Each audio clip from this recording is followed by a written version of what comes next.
네, 안녕하세요. 예, 지난 시간에 이어서 신학이란 무엇인가 또 이어가도록 하겠습니다. 어, 사정상 영상은 또 화면은 제 얼굴은 나오지 않는 걸로 해서 하도록 하겠습니다. 이게 프로그램이 자꾸 에러가 납니다.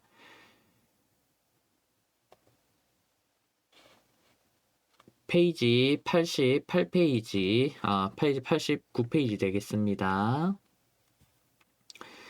밑에서 첫 번째 단락에 보면 제목이 신학, 주체와 대상이 동일한 독존적인 학문 이렇게 되어 있습니다. 첫 번째 줄 보면 신학은 다른 학문과 달리 주체와 대상이 같습니다. 신학 외에 다른 학문은 주체와 대상이 다르죠 라고 하는데요. 예를 쭉 드러났습니다. 예를 들어서 뭐 법학도 그렇고 경제학도 그렇고 학문 자체를 사람이 주체가 되어서 법이라는 대상을 설명하죠. 다룹니다. 그런데 이것과 신학은 완전히 다릅니다. 신학은 주체와 대상이 같다 이야기를 하는데요. 위에서 다섯 번째 줄. 이처럼 신학 외의 학문은 주체와 대상이 명백하게 구분됩니다. 그러나 신학이라는 학문은 주체와 대상이 같습니다.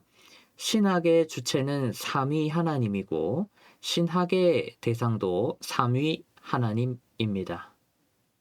밑에 줄 보면 바로 밑에 바로 이 점이 다른 학문과 신학을 구분하는 신학만이 가지는 대단히 중요한 특징이자 독특성입니다. 라고 이야기하죠. 이 이야기를 한 이유가 있죠. 왜냐하면 신학이 이론이자 실천임을 강조하기 위해서 이 이야기를 합니다. 신학을 하기 위한 전제가 있습니다. 다음에 이어서 또 다룰 텐데요. 성령 하나님께서 사람을 사로잡지요. 그렇죠. 신앙이 있으면 신학 이론에 따르면 성령 하나님께서 사람을 사로잡습니다. 그래야 신앙이 생길 수 있고 여러 가지로 모든 논의가 가능합니다. 성령이 함께하는 사람이 구원받은 사람이라는 표현도 있죠. 구원받은 사람은 성령께서 함께하는 사로잡아서 이끌어가는. 그래서 여러 가지 논지들이 다루어지는데요. 신학을 하기 위한 이런 전제가 있다는 겁니다. 눈에 보이는 형이상학적인 우리가 몸이라고 하죠. 또 형이상적인 부분이 있죠. 정신이라고 하죠. 뭐 영혼이라고 표현하기도 하고 둘 다 이 형이상학적이고 형이하학적인 모든 영역을 소위 전인격적인 영역이라고 합니다. 이 영역을 성령 하나님께서 사로잡지요. 그렇기 때문에 이 주체와 대상이 동일할 수 있습니다. 그러니까 겉으로 표층적으로 보기에는 내가 곧 신학한다라는 이 명제가 성립될 수 있습니다. 그래서 신학이 이론이자 실천일 수 있다는 것이죠.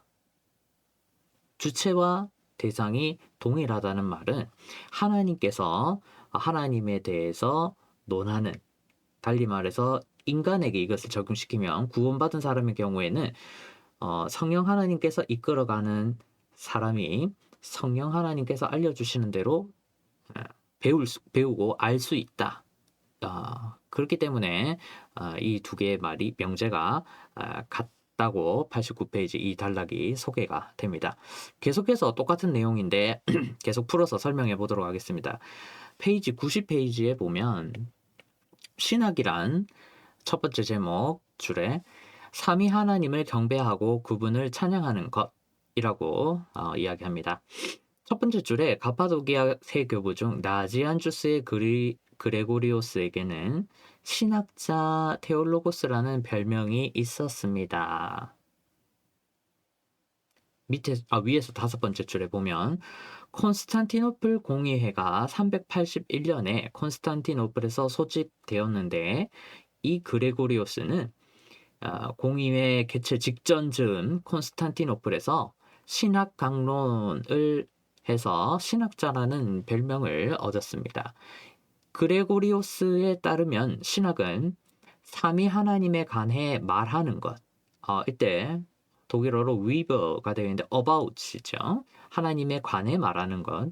그리고 삼위 하나님을 향해 말하는 것. 줌인데 to죠. 말하는 것이며 삼위 하나님을 향해 찬양하는 것. 이제 말하는 것을 찬양하는 것으로 이 그레고리오스가 표현합니다. 그러니까 신학 강론에서 이야기를 하죠. 밑에 그 그레고리오스가 말한 부분을 교수님께서 인용을 해놓았는데요. 신학을 위하여 성부께서는 우리를 기뻐하셔야만 하고 성자께서는 우리를 도우셔야만 하며 성령께서는 우리에게 영감을 주셔야만 합니다. 라고 정확하게 되어 있습니다. 위의 단락이랑 똑같죠. 나지안주스의 그레고리오스에 따르면 신학은 성부의 기쁨과 성자의 도우심과 성령의 영감으로 인해 가능한 것입니다. 라고 이야기합니다. 위 단락이 똑같지요. 내용이 주체와 대상이 동일하다. 성령 하나님께서 영감을 주신다. 사로잡아야 한다. 그렇기 때문에 내가 곧 신학을 할 수 있다. 표층적으로 봤을 때는 사실은 그 안에는 뭐가 있다. 하나님께서 하나님을 알게 하시는 아주 특이한 이런 여러 가지 명제들이 성립될 수 있다는 것입니다. 이 그레고리오스가 처음 이 이야기를 합니다. 그리고 그레고리오스가 이 이야기를 한 것을 다음 단락에서 조금 더 보도록 하겠습니다. 페이지 92페이지에 보면 신학, 찬양이 우선이고 학은 부차적이다 라고 이야기를 합니다. 첫 번째 줄, 제가 감히 말씀드리는 것은 또 학에서 하나님 찬양이 먼저고 학은 그 다음이라는 사실입니다. 밑으로 내려가서 가운데쯤에 그러므로 우리 구원의 하나님이신 삼위일체 하나님으로 인해 기뻐하고 즐거워하고 감사하며 그를 경배하고 찬양하고 기도하는 사람이 신학자입니다. 이렇게 이야기를 합니다. 구원 때문에 찬양이 가능한 거죠. 그리고 그 구원의 과정에서 하나님의 영감, 우리를 사로잡아서 알게 하시는 그 부분이 신학의 특징이다 라고 이야기합니다.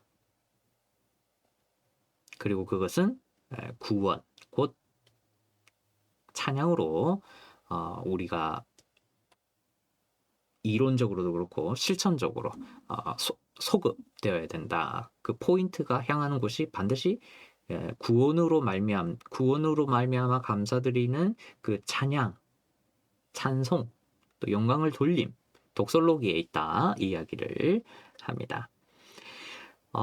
마지막으로 92페이지에 내 아름다움이신 하나님, 제가 당신을 목말라 합니다.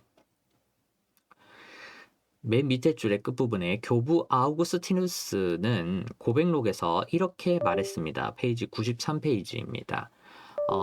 아우구스티누스가 고백록에서 아주 멋진 이야기를 하죠. 신학이 무엇인지를 보여주는 그 표현을 아주 제대로 하는데요. 읽어보겠습니다.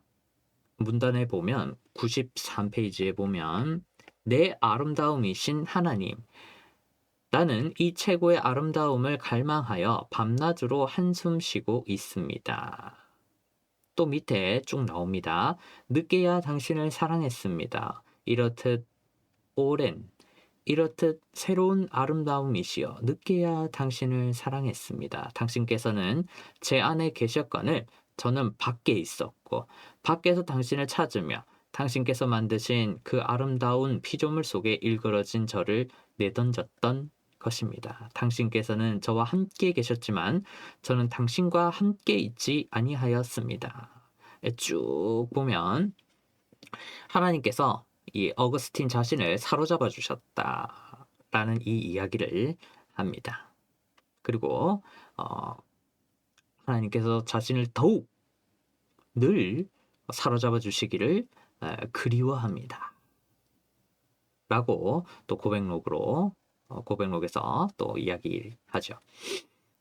페이지 94페이지를 보면 마지막 문단의 밑에서 네 번째 줄 우리 모두의 마음이 교부 아우구스티누스와 같기를 바랍니다 하면서 명백하게 이러한 신학과 신학함의 본연의 목적을 전제로 해야 한다.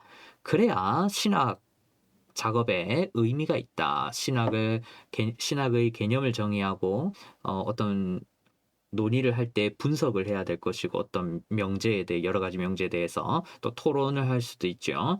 그래서 그것을 다 종합해서 하나의 커넥션으로 아주 잘 해야 할 것입니다. 그리고 그 가운데에 무엇이 있다. 하나님께 영광을 돌려드리는 것이 필요하다. 이 이야기를 합니다. 신학함의 목적. 절대 잊어서는 안 된다는 것이죠. 어거스틴이 여러 가지 이야기를 많이 하는데 그 안에 하나님께서 나를 구원해 주셨고 그 가운데에 나를 사로잡아서 이 나의 이론과 삶에서 하나님께 영광을 돌려드리는 그것이 신학의 본질이다. 어거스틴도 마찬가지로 그런 특성을 갖고 있다. 이 이야기를 예를 들어서 합니다. 보면 대개 이 어거스틴은 서방교회의 책에 나오지 않습니다. 서방교회 신학의 시발점으로 여겨지지요. 그런데 저도 어거스틴의 그 요한 1서를 전공을 했는데요. 그러나 그 어거스틴이 서방교회 신학의 출발점이긴 한데 자세히 보면 갑바도기아 교부들에게 영향을 지대하게 받았습니다. 이 부분은 잘 다루어지지 않죠. 이제 막 다루어지고 있긴 한데 서방교회 신학이 본디 무엇에 있다? 갑바도기아 교부들에게 있다. 성령에 있다라는 겁니다. 예수를 그리스도로 믿는 자에게 현세와 내세에 구원을 베푸시는 그 하나님을 향한 예수를 그리스도로 믿는 자에게 구원이 주어지죠. 그 하나님을 향한 찬양을 이 서방교회의 시발점인 어거스틴도 목적으로 하고 있다라는 것이죠. 신학의 본질에 서방 신학의 본질이 무엇인지 논의하려고 이 어거스틴을 일부러 교수님이 끌어옵니다. 밑에 그 각주의 10번에 보면 고백록에 등장하는 요 어거스티누스의 진술을 보면 정말 하나님의 연인이었던 것 같다라고 되어 있는데요. 어거스틴 이후에 서방교회가 하나님을 다양하고 친숙한 개념으로 정의를 하죠. 왜 그렇게 정의를 합니까? 성령을 하기 위해서죠. 대표적으로 이 어거스틴이 사랑의 개념을 처음 도입합니다. 그 전에도 좀 있긴 하지만 제대로 정립을 한번 딱 하기 어떤 단계를 스텝 바이 스텝이라 쳤을 때 이 어거스틴이 하나님에 대해서 하나님에 대해 정의를 해봐라. 내가 해보겠다. 그게 사랑이었죠.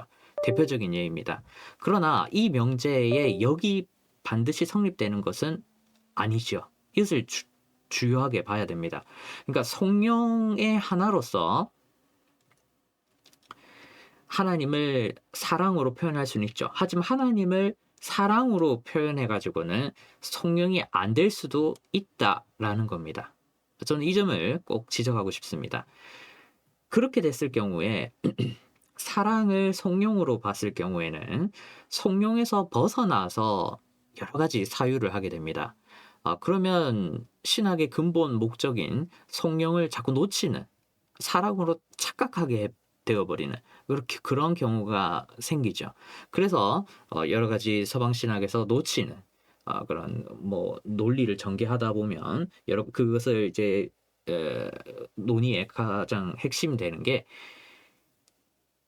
이런 성령을 무엇인가로 표현할 수는 있지만 다른 예를 들어서 사랑으로 표현할 수 있지만 사랑을 성령으로 표현하면은 반드시 표현하지는 않아야 된다. 그렇게 착각을 해서는 안 된다. 그러면은 자꾸 이상하게 지나친 사색이 되고 생각 안에서 하나님을 머물게 만드는 그러한 문제가 생긴다라는 걸 한번 반드시 짚어야 될 것 같습니다. 요즘에도 그렇죠. 하나님은 사랑이다라는 이 명제를 가지고 물론 사랑이 맞죠. 하지만 사랑이 성령의 전부는 아닙니다. 그러다 보니까 성령이 아닌 이 사랑 자체를 신학의 핵심 요소로 모든 것을 다 커버해버리는, 그래서 다루어버리는 문제가 생기고 있죠. 지금도 그렇죠. 하지만 신학의 가장 중요한 것은 성령이다 라는 이야기를 해봅니다. 네, 오늘은 여러 가지 또 하나님께서 하나님에 대해 알려주시기 때문에 당연히 이론적으로나 실천적으로나 하나님께 영광을 돌려드리는 것이 신학이다, 이 이야기를 여러 가지 측면에서 논의해 봤습니다. 오늘은 여기까지 하도록 하겠습니다.